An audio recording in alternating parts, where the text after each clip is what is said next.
کوئی میرے ساتھ زیادتی کرے میں قرآن سے پوچھوں مجھے کیا کرنا ہے. مال خرچ کرنا ہے, فائنینشیل پلاننگ ہے, میں قرآن سے پوچھوں تمہارا مال کیسے خرچ ہونا چاہیے. پھر اگر مجھے ووٹ ڈالنے جانا ہے, میں قرآن سے پوچھوں کہ کیا کرائٹیریا ہے, دوسری مسلم قوموں اور نان مسلم قوموں کے بارے میں کیا ہے. دستور پاکستان پڑھوں تو مجھے پتا ہونا چاہیے کہ دستور پاکستان کی بیسس قرآن کی روشنی میں کیا ہے. ایک ایک چیز قرآن بتاتا ہے. اور جب قرآن پہ عمل کیا جاتا ہے تو قرآن وعدہ کرتا ہے دنیا میں دے گا, وہ برکت دے گا, اطمینان دے گا, رزق دے گا, عروج دے گا, عزت دے گا, اور آخرت میں بھی دے گا نجات, نور, جنت, بلندی درجات, قبر کا ساتھ, سفارش, سب کچھ دے گا. قرآن کو دوست بناؤ گے, قرآن تمہیں دوست بنائے گا, وہ دوست جو کبھی تنہا نہیں چھوڑے گا. اور جو قرآن کے ساتھ ہمارا سلوک ہوگا, قرآن پھر ہمارے ساتھ وہی سلوک کرے گا. یہاں پہ میں نے قرآن کے ساتھ جو دوسرے لفظ کا ذکر کیا وہ تھا سنت. سنت کو زندہ کرنا. نبی کریم صلی اللہ علیہ وسلم کی وہ سنتیں, آپ صلی اللہ علیہ وسلم نے فرمایا کہ جس نے فساد کے زمانے میں میری سنت کو مضبوطی سے تھاما, اس کے لیے 100 شہیدوں کا ثواب ہے. 100 شہید, وہ شہید جو جن کو مردہ نہ کہو, وہ شہید جن کو اللہ کی طرف سے رزق دیا جاتا ہے. ایک سنت کو زندہ کرنا, 100 شہیدوں کا ثواب. اور سنتیں صرف یہ نہیں ہے کہ میں نے بیٹھ کے پانی پی لیا, یا میں نے 3 گھونٹ میں پانی پیا, یا میں نے کیا کھایا. سنت, سب سے بڑی سنت نبی کریم صلی اللہ علیہ وسلم کی جو ہے وہ یہ ہے کہ اللہ تعالیٰ نے آپ صلی اللہ علیہ وسلم کو فرمایا وَرَبَّكَ فَكَبِّرْ, سورہ مدثر جو دوسری وحی میں دیا گیا کرنے کا کام, کہ اس دین کو قائم کیجئے, اللہ کے نام کو بلند کیجئے. اور پھر اللہ کے نبی صلی اللہ علیہ وسلم نے اپنی پوری زندگی اس کے بعد اسی کے لیے کھپے, اسی کے لیے خون بہا, اسی کے لیے تکلیف اٹھائی, اسی کے لیے میلوں میں جا جا کے لوگوں کو قرآن سنایا, اسی کے لیے اپنی فیملی کو مخاطب کیا, اہل محلہ کو مخاطب کیا, گھر گھر جا کے کہا, قرآن اٹھایا, قرآن کی دعوت اٹھائی, اور معاشرے میں گئے. ایک ایک شخص کو ایڈریس کیا, خود کو بھی کیا, دوسروں کو بھی کیا, اور منظم کر کے قرآن قائم کرنے کی کوشش کی. یہ ہے نبی کریم صلی اللہ علیہ وسلم کی سب سے بڑی سنت, دین کو غالب کرنے کی کوشش کرنا. اگر میں اس کا خلاصہ نکالوں تو وہ یہ ہے کہ نبی کریم صلی اللہ علیہ وسلم نے اپنی ساری زندگی دین کو غالب کرنے کی کوشش کی, اور یہ کوشش دن رات صبح شام ہر وقت موجود تھی. میں بہت زیادہ ڈیٹیل اس لیے نہیں جا رہی کہ میں نے کچھ احادیث نکالی نا, میں ویسے بھی ہمارا یہاں پہ بات بس میں اپنی مکمل ہی کرنے کی طرف جا رہی ہوں. نبی کریم صلی اللہ علیہ وسلم نے میرے لیے, میں نے آخر میں چونکہ آپ کے سامنے ذکر کر دیا تھا کہ آج کے حالات میں جو کہ عرب کے حالات سے بہت زیادہ مختلف نہیں ہے, اس وقت نبی کریم صلی اللہ علیہ وسلم کی سنت اور قرآن تھا جس سے لوگ واپس پلٹے. آج بھی یہی راستہ ہے, لیکن اس کے ساتھ ساتھ نبی کریم صلی اللہ علیہ وسلم نے میرے لیے کچھ چیزیں چھوڑی ہیں. آپ کو پتہ ہے میں نے وہ چیزیں نکالی جو نبی کریم صلی اللہ علیہ وسلم کی وہ حدیثیں ہیں جو انہوں نے آخری دور کے لوگوں کے بارے میں, بہت ساری ہیں لیکن میں نے 3-4 نکالی, اور مجھے لگا کہ یہ تو اللہ کے نبی صلی اللہ علیہ وسلم نے مجھ سے فرمایا. میرے گھر میں اگر کسی بزرگ کا انتقال ہو جائے, اس کی ڈائری, اس کے ہاتھ سے لکھی ہوئی چیز, میری جن کی مائیں نہیں ہیں ان ماؤں کے زیور, ان کے دوپٹے, ان کی یادگاریں, مجھے اتنی محبت ہو جاتی ہے ان چیز سے اندر کہ میں وہ کسی کو دیتی نہیں ہوں, پکڑ کے رکھتی ہوں, سینے سے لگا کے رکھی جاتی ہیں ایسی چیزیں, وہ وصیتیں جو کسی نے دی ہوتی ہیں. یہ ہے اللہ کے نبی صلی اللہ علیہ وسلم کی وصیتیں. آپ صلی اللہ علیہ وسلم نے فرمایا, میں 3-4 احادیث پڑھتی ہوں اور پھر میں اپنی بات جو ہے وہ کنکلوڈ کروں گی. آپ صلی اللہ علیہ وسلم نے فرمایا اس امت کے آخر دور میں ایسے لوگ ہوں گے جن کو وہی اجر ملے گا جو ان سے پہلے کے لوگوں کو ملا تھا. جو لوگ آپ صلی اللہ علیہ وسلم کے پاس سے بڑا اجر لوٹ کے گئے, لیکن آپ نے بشارت دی ہے کہ تمہیں بھی ملے گا. کیسے ملے گا؟ باقی حدیث پڑھ لیتی ہوں. وہ امر بالمعروف اور نہی عن المنکر کریں گے, فتنہ اور فساد کرنے والوں کے خلاف کلمہ حق ادا کریں گے, اور اللہ کی راہ میں جد و جہد کریں گے. Practical Muslims. یہ نہیں ہو سکتا کہ سوسائٹی میں جو ہو رہا ہے ہوتا رہے, ان کا ایک پورا رول ہوگا, نیکی میں بھی رول ہوگا اور برائی روکنے میں بھی ان کا رول ہوگا. یہ بشارت آپ صلی اللہ علیہ وسلم نے دی. پھر آپ صلی اللہ علیہ وسلم نے فرمایا میری امت میں ہمیشہ ایک گروہ رہے گا جو حق پر قائم اور مخالفین پر بھاری ہوگا, یہاں تک کہ اللہ کا فیصلہ آ جائے اور عیسیٰ ابن مریم نازل ہو جائیں. آپ صلی اللہ علیہ وسلم نے فرمایا مجھے ڈر ہے کہ تم دنیا میں اسی طرح مبتلا ہو جاؤ گے جیسے کہ تم سے پہلے کی قومیں ہو گئیں, اور مجھے ڈر ہے کہ دنیا تمہیں ویسے ہی برباد کر دے گی جیسے تم سے پہلے کی قوموں کو برباد کیا. اور یہ دنیا کیسے برباد کرتی ہے؟ اپنے اندر مبتلا کر کے چیلنج آپ کو ڈیلی فیس کرنا ہے. ہر روز صبح، ہر روز دوپہر، ہر روز شام کو دنیا اور آخرت دونوں کھینچ رہی ہوں گی. دنیا کی طرف قدم نہ بڑھانا اور آخرت کی طرف اپنے قدم کو یکسو رکھنا ہر روز کا چیلنج ہے. تو اس کے لیے چوکنا بھی رہنا ہے اور اپنے آپ کو آخرت کے راستے پر بھی رکھنا ہے. پھر یہ فرمایا، یہ بھی حدیث ہے، فتنے کے وقت اور مسلمانوں کے باہمی محاذ آرائی کے وقت پوری استطاعت کے ساتھ اللہ کے دین پر قائم رہنا اور عبادت کرنا، اس کا ثواب میری طرف ہجرت کی طرح ہے. یعنی جتنا ہجرت کا ثواب پہلے کے لوگ لے گئے، آج ہجرت یہ ہے کہ انسان اپنے آپ کو اس تمام چیزوں سے بچا کر اللہ کی عبادت پر یکسو رکھے. پھر یہ بھی خبردار آپ صلی اللہ علیہ وسلم نے کر دیا جو آپ کو آج سمجھ آتی ہے. اگر آپ یہ حدیث سنیں گے جو میں آپ پڑھ رہی ہوں اور آپ ویژولائز کریں آج کے حالات کو، پاکستان کے حالات کو، امت کے حالات کو، اللہ تعالیٰ، یہ حدیث شروع کر رہی ہوں میں، اللہ تعالیٰ خاص لوگوں کے جرائم پر عام لوگوں کو سزا نہیں دیتا جب تک عامت الناس کی یہ حالت نہ ہو جائے کہ وہ آنکھوں سے برے کام ہوتے دیکھیں اور پھر بھی نہ روکیں. اظہار ناراضگی کر سکتے ہو، نہ کریں. جب لوگوں کا یہ حال ہو جاتا ہے تو اللہ تعالیٰ خاص اور عام سب کو عذاب میں مبتلا کر دیتا ہے. یہ بھی خبردار کیا کہ دیکھو، اللہ تم سے کہتا ہے کہ نیکی کا حکم دو اور برائی سے روکو. ایسا نہ ہو کہ تم دعا مانگو تمہاری دعا قبول نہ ہو، تم خدا سے حاجت طلب کرو تمہاری حاجت پوری نہ کی جائے. ایک اور حدیث میں آتا ہے، اس خدا کی قسم جس کے قبضے میں میری جان ہے، تمہیں نیکی کا حکم دینا، برائی سے روکنا اور بدکار کا ہاتھ پکڑنا ہوگا. یا پھر اللہ کے قانون فطرت کا نتیجہ یہ ہوگا کہ بدکاروں کے دلوں کا اثر تمہارے دلوں پر بھی پڑ جائے اور تم بھی ملعون ہو جاؤ، تم بھی لعنت زدہ ہو جاؤ اور تم بھی اللہ کے عذاب کے مستحق ہو جاؤ. کون سی ایسی چیز ہے جو ہم میں سے کوئی نہ جانتا ہو؟ یقیناً ایسا نہیں ہے نا. اس سے بہت زیادہ احادیث، اس سے بہت زیادہ خبردار کرنے والی چیزیں موجود ہیں. جتنی چیزیں آج ابھی تک ہم نے یہاں پہ سنی، یقیناً یہ تھوڑا سا حصہ ہے. آپ نے تہیہ تو کیا ہی ہوگا کہ آپ نے حدیث اور سیرت کی کوئی کتاب پڑھنی ہے. آپ مجھے یہ ضرور بتا دیجیے گا جو لوگ ابھی لائیو موجود ہیں کہ میں نے کتنے کرنے کے کام آپ کو بتائے ہیں. تو یہ کچھ چیزیں جو میں نے آپ کے سامنے رکھی ہیں اور کچھ حدیثیں رکھی ہیں، جھلک ہے ان چیزوں کی جو نبی کریم صلی اللہ علیہ وسلم چھوڑ کے گئے. آج اگر ربیع الاول کے مہینے میں ہم اللہ کے نبی صلی اللہ علیہ وسلم کا ذکر کر رہے ہیں تو آج ہی اس بات کا تہیہ کیجئے کہ ہم نبی کریم صلی اللہ علیہ وسلم کی ان ساری وصیتوں کو نکال کے اپنے لیے رہنمائی لیں گے. آج تہیہ کیجئے کہ آپ صلی اللہ علیہ وسلم کی یہ ہدایت کہ ہم نے قرآن و سنت پر عمل کرو، اس کو پکڑ لو، ہم پکڑ لیں گے. آج یہاں سے تہیہ کر کے جائیے کہ دین کو غالب کرنے کی ہر سطح پہ میں کوشش کروں گی اور اس کا آغاز میری اپنی ذات سے ہوگا. سب سے پہلے میں دین کو اپنی شخصیت پہ غالب کروں گی، بلکہ اس کے ساتھ ساتھ ہی میرا گھر ہے، میرا معاشرہ ہے، جہاں کہیں بھی میں ہوں، میرا ملک ہے، جہاں میرا جو رول بنتا ہے وہاں میں دین کو غالب کرنے کی کوشش کروں گی. پھر میں قرآن کو لے کر اٹھوں گی، ہر ایک تک قرآن پہنچا دوں گی.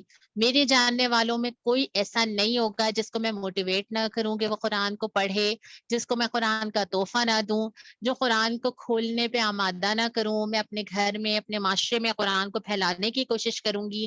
اپنی شخصیت پہ مجھے اللہ کا رنگ غالب کرنے کی کوشش کرنی ہے اور نبی کریم صلی اللہ علیہ وسلم کا سب سے بڑا اسوہ اور سب سے بڑی سنت دین کو غالب کرنا اور اللہ کی کبریائی کو قائم کرنے کے لیے میں نے اپنا کردار ادا کرنا ہے. اس کے لیے یہ بہت سارے کام تو میں نے آپ کو کرنے کے بتا دیے، لیکن جو فوری کام میں آپ کو کرنے کا بتا رہی ہوں، اگرچہ یہ پہلا کام تھا لیکن میں آخری کام کے طور پہ آپ کو بتا رہی ہوں، وہ یہ ہے کہ جب آج آپ یہاں سے رخصت ہوں گے نا، سب سے پہلے جا کے اللہ سے توبہ کریں گے، استغفار کریں گے، ہاتھ پھیلائیں گے اللہ کے سامنے، پلٹیں گے اللہ کے پاس، اللہ تعالیٰ سے کہیں گے کہ اے اللہ، ہم واپس پلٹ کے آپ کے پاس آ گئے، آپ ہمیں قرآن و سنت پہ چلنے والا بنا دیجئے، آپ ہمیں ایسا بنا دیجئے جیسے آپ اور نبی کریم صلی اللہ علیہ وسلم پسند کرتے ہیں، اور آپ ہمارا ہاتھ پکڑ لیجئے.